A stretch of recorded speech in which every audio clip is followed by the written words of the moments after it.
Hi అన్న, ఎలా ఉన్నారు? అందరు బాగున్నారా? నేనైతే బాగున్నాను. ఇగో మా చెనక్కాడికి అయితే ఇగో నరసయ్య బాగా వచ్చిండు. మా ఊరు ఆయనే. మీ సిటీలో అంటే మీరు అంకుల్ అది ఇది అనుకుంటారు కదా, మా పల్లెటూరులో అంతే. ఎవరైనా సరే వరుసలు మాకుంటాయి, వరుసలతో పిలుచుకుంటాం.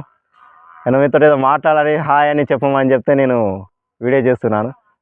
ఇగో బావా ఇట్రా, ఇగో మాట్లాడాలనుకున్నాగా చెప్పు. ఓయ్ ఇట్రా, ఇటు ముందుకురా. ఇగో చెప్పు. హాయ్ హాయ్, అందరు బాగున్నారా? బాగున్నారా? అందరూ మంచిగా చదువుకోవాలి, మంచి ప్రయోజకులు కావాలి. ఇక చెప్పు, లేకపోతే ఇట్లా నాలాగానే మేకలు. మా అబ్బాయికి మాట్లాడతాడు, వినండి. ఇగో ఆయన ఇంతకుముందు అయితే నాకు చెప్పిండు ఫ్రెండ్స్, నేను వీడియో చేయకముందు అయితే ఆయన బాధలు చెప్పిండు. అయితే వీడియో మాట్లాడేవి అంటే నేను మాట్లాడనని కొంచెం మొహమాట పడ్డాడు.